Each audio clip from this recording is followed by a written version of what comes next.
Good evening. Yes, it's black and white time again, and yes, it's that man again. And this episode of an OrthoTube experiment is brought to you by extreme mental duress and spiritual anguish. So, without further ado, without beating around the bush, let's get on with this weekly indulgence of procrastination. I'm hoping the traffic noises sort themselves out, but we'll see as we go along. It may add a certain industrial, post-urban, pre-apocalyptic ambience to the whole affair. Last week, if indeed it was last week, the days sort of skipped together lately. I talked about two major projects I had. That was a bad one. Two major projects I had going on at the same time, which is the reason I wasn't doing NaNoWriMo this year, that and my MA course. Well, what I wanted to do today was I wanted to talk about ideas, and I wanted to talk about projects, and I wanted to talk about the time it takes in which to do them. It is also a cry for help, a plea for assistance, and a desire for information from you people, you lovely fellow writery people, or anybody who happens to have any information on what to do. But first of all, this is my new ideas book. I have gone through more of these than I dare say. It isn't that full yet, but it's getting there. I've forgotten about that one. And here, I brought props, you see. I'm the new Jim Henson. This is my... Good God. This is my magic box of tricks. This is my writing toolkit. Shall we see what we've got inside it, ladies and gentlemen, boys and girls? As I said, I do everything longhand. So, this is a chapter of my book, which I'll get to in a minute. This is my all-purpose scratch pad. This is the latest in a long series of notebooks, which is the draft 0.5 that I mentioned last time. And I think this is a couple of short stories and part of... I need a new one, actually. This one's nearly finished. And parts of the book. This is the typed up version of the first part of my book, first draft, at least 10,000 words too long. Why did I print it off? Partly because I like the idea of being able to hold it in my hand and read through it as a physical item and draft it accordingly, but mostly to make it look like I was actually doing something. Don't forget, rewriting when you haven't got a full first draft isn't actually writing. And what else have I got? I've got two completed stories from my collection that I'm going to talk about in a moment. I'm going somewhere with this. You'll see what's happening. This is one of the three longer ones that goes right in the middle, and this is the opening short story, which appears to have blood on it. That's blood. Well, that's distressing. So, all tucked away in a magic little box folder that weighs, on average, a 6.5-month-old child. It's about what that weighs. Can we hear it? Shit. So, now that you've seen that, now that you've seen me naked in a way that isn't going to get me kicked off of YouTube, why am I talking about this? What is it for? Well, first of all, what I want to talk about is what I am writing. I gave a little inclination there. So, here is my work. The first big project is a collection of 6 stories. Strictly speaking, it's 3 short stories and 3 novellas. No, it's got to be novellettes. They're about 20,000 words long.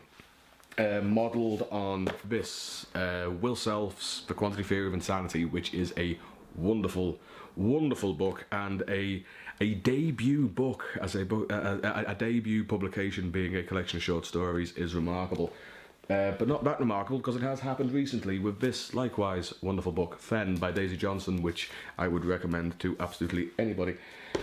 Yes, it's a collection of 6 macabre, horrible horror black comedies in the sort of liminal phrasing of those two examples, and it is called the Dead Meat Sextet. I am providing synopses of these and some sort of publicity rather, information to goes along with them as part of my university course and on all my social media things, and so I'm talking about them here. I'm rambling a little because I've been awake for a very long time now. But yes, of the 6, 2 are completed in a first draft form. 2 of them are half finished in the longhand form, and the other 2 are plotted, so they're getting there. That is my first big project and what I'm using for my MA project. The other one, the kraken of a project, I was told recently by a writer who came in to give a guest lecture and was talking about pitching books that it is often handy to have a comparative tagline if you're trying to pitch your book at someone. So in the case of my novel, it is The War of the Worlds meets A Christmas Carol, if it was written by Clive Barker. It is a urban dark fantasy epic about the true and terrifying meaning of Christmas and what happens when the dreams don't want to be dreams anymore. Ooh. So those are the 2 things that I'm working flat out constantly when I'm not in university, that I am working hammer and tongs, blood, sweat and tears to render into existence, to the point that I can now hear the characters' voices in my head more often than I can imagine the voices of my grandparents. It is a terrifying and slightly occult situation to be in. It's getting there through the hysterical tears and the anguished screaming laughing that threatens to turn my hair green as I scrawl one letter after the next. The 2 projects are getting there. But what on earth does this have to do with you? I'm sure you're wondering. I'm sure you don't just want to sit there and watch. Although maybe it's possible. Maybe it's possible that, seeing as I don't entirely know how to YouTube, and I don't really know how vlogging works, so I don't know how to present a sort of YouTube-y persona. Maybe there is something cathartic for you in watching a bedraggled, bearded, insomniac-ridden Englishman having a minor, well, not exactly a breakdown, that's much too far, but certainly a creak and a crack over their writing, a sort of anxious plugging away at the work and coming apart at the seams like an old frayed carpet that kittens are going at very quickly with their little judgmental and barely literate claws. You can tell that this is starting to get to me, that of a lack of sleep. So maybe this is a cathartic experience for you, because you can sit there and go, oh yeah, I know that. I know exactly what that guy's feeling. But yes, what does this have to do with you? It's because of the ideas book. And what I really want to know is if any of you are in this exact same position. I racked up the other day every idea in my head that I could start writing tomorrow. That I had plotted, that I had the characters for, that I had the situations for, that I had the imagery for, that I had the themes for, that I even had a few good turns of phrase for, that I could begin construction of at a moment's notice. Novels and a few short story collections, and I've got the list here somewhere. Ah, here it is. And the grand total was...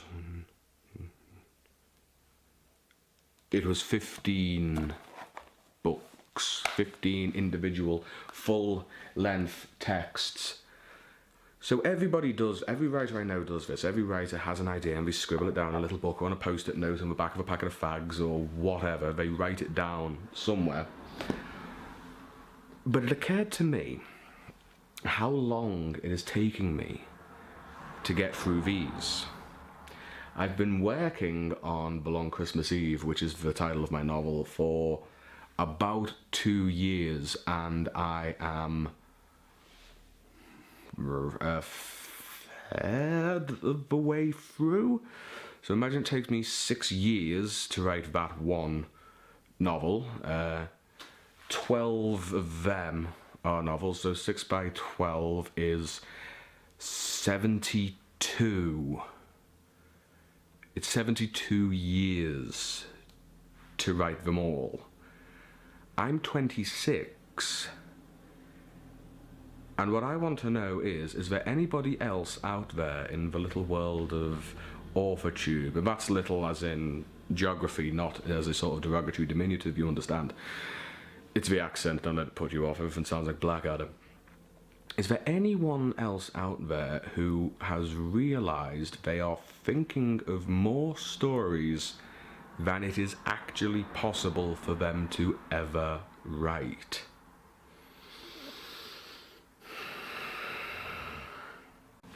We're getting existential only on video too. Stick around, it gets so much worse. Because I think it was said that Samuel Taylor Coleridge was the last man who read everything. Everything there was. It's probably apocryphal, but they say that it was him. And because we all get to the idea, we all get used to the idea rather, that there are more books and more stories out there than it is possible to read in a single lifetime. But it has only just occurred to me that an individual writer can, just when musing on the bus or lying awake in bed or wasting time while they wait for the shower, to work out a happy medium between the boiling hell heat and the icy waters of the Atlantic. I should have written this down. I should have scripted this, but I think maybe my thing will be just honest and straight to the camera. This is what I do in the pub, it's what I'm going to do to you. We are coming up with more stories than we can possibly construct. Wow. Am I the only person who's doing this? No. It is not possible that I'm the only person doing this. The amount of writers who have passed away with a half-finished manuscript. My all-time hero, Terry Pratchett, famously insisted that his hard drive filled with ideas be destroyed so nobody could mess with him after he was gone. So, here are my midnight... What time is it? It is 2:30 in the morning. Here are my 2:30 in the morning thoughts and questions for you, AuthorTube, and all my lovely new subscribers who have probably clicked on this video and gone, what the fucking hell have I subscribed to?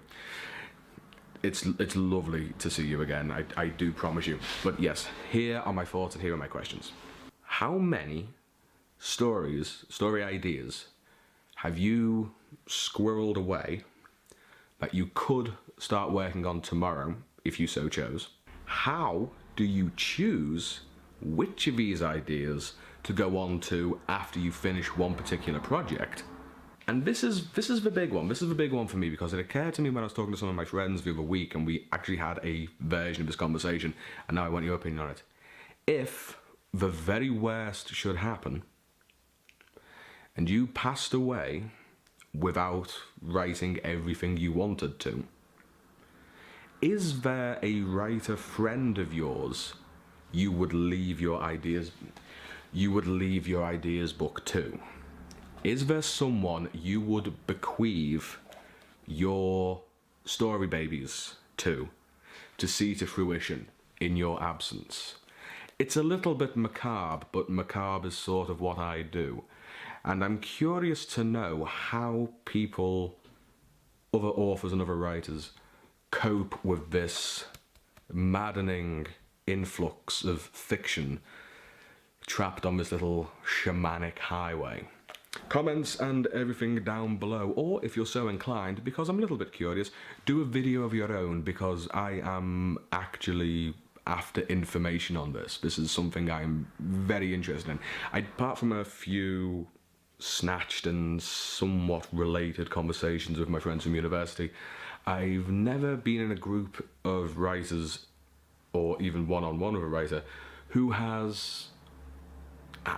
had this conversation of what you do with those ideas, where not so much where they come from, but where you store them and how you choose them. And this video is rather self-explanatory. So let's have that. Let us have this macabre and vaguely occult conversation in the comments down below, or in a video of your own. How many stories, right, could you start immediately? How do you choose which one of them to go on to after you've finished a particular project? And is there a writing friend you would bequeath your unfinished works to? Question 3.5. And how do you think they'd do? Let's see if we can spoil a few writing friendships here while we're at it. No, let's not. Let's be lovely and charming and cuddly the whole time. So, this has been a rambling, somewhat stress-induced second AuthorTube video, but the important thing is that the second video exists.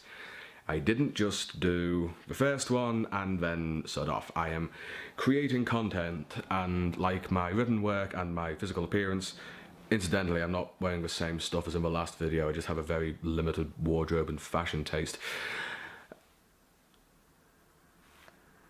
Completely lost the thread of concentration there, but yes, it is rough around the edges, bedraggled, rambling, but not without a certain odd charm, I like to think.